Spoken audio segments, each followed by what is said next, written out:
Naši pomocníčkovia sú tak malé stvorenia. Keď zväčšíte ich pod lupou, ťažko ich rozpoznáte. Sú drobné miniatúrne, že pochybujete. Keď pomocníčkou stretnete, nevyzradte tajomstvo. Keď pomocníčkou stretnete, nevyzradte tajomstvo. Keď pomocníčkou stretnete, nevyzradte tajomstvo. Pomocníčkovia. Odtok.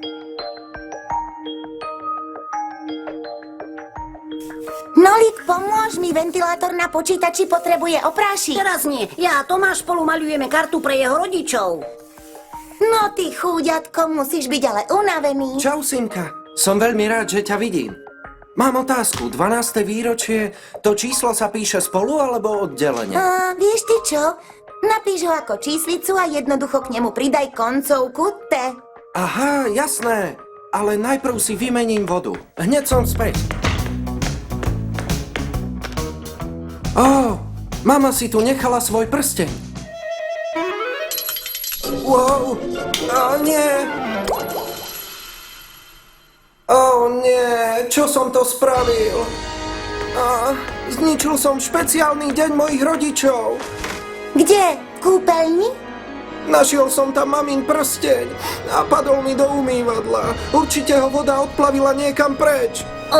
A je celý deň pokazený. Nikde sa neodplavil. Nevieš predsa, ako funguje odtokový sifón? Ako funguje čo? Odtokový sifón je špeciálna zahnutá trubica pod umývadlom. Voda tečie z kohútika a prúdi dole do odtokového sifónu. Následne putuje až do kanalizácie. Potom, čo vypneš vodu, nie všetka sa odplaví preč. Časť nej ostáva v sifóne. Slúži na to, aby zabránila smradu z kanalizácie preniknúť až do domu. Keďže je prsteň oveľa ťažší ako voda, ak ti náhodou spadne do odtoku, neodplaví sa preč. Ostane dole na spodku sifónu. To znamená, že máme stále šancu? Áno, ale ako ten prsteň vytiahneme? Kto vie? Ja plávať neviem. Nič sa ty neboj, mám to pod kontrolou. Máš nejakú šnúrku? Mám jej veľa. Tak ju prines, ja sa hneď vrátim. Tak toto nikdy neopravím, potrebujem svoju zváračku. Papus, potrebujem si na chvíľu požičať tvoj batomat. To je ale náhoda a ja ho práve potrebujem. Masia, požičiam si teda tvoj batomat. Čože? Hneď ti ho vrátim. Ty kam to ideš? Dávaj si na seba pozor, drahá.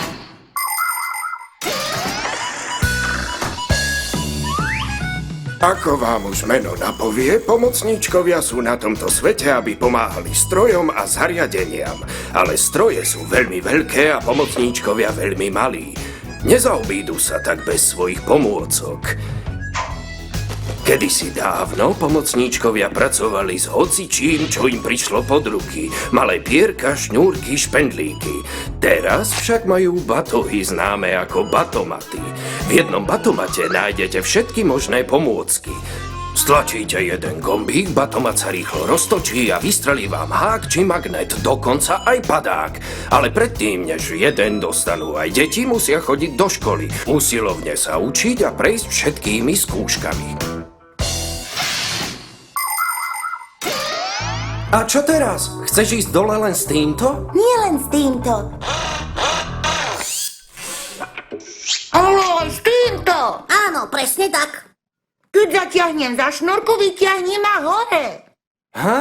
Chce ti povedať, že keď zatiahnem za šnúrku, vyťahni ma hore. Chápem.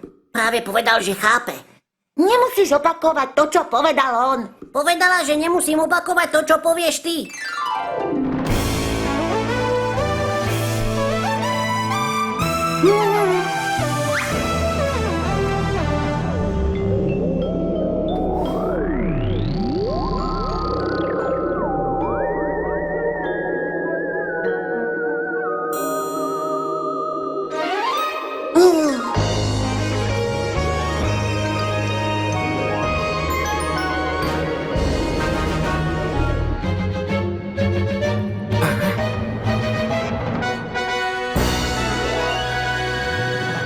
Simka, Nolik, ďakujem. Zachránili ste tento deň. Presne na to sú pomocníčkovia. Chcem povedať, že presne na to sú pomocníčkovia. Tom Tomáš, s kým sa to tam rozprávaš? Ó, vrátila sa tvoja mama. S nikým. Premeníte sa na pomocníčkov? Chcem sa niečo spýtať. Zabudol som, mám napísať číslo 12 spolu alebo oddelenie? Napíš ho ako číslicu. Máte pravdu.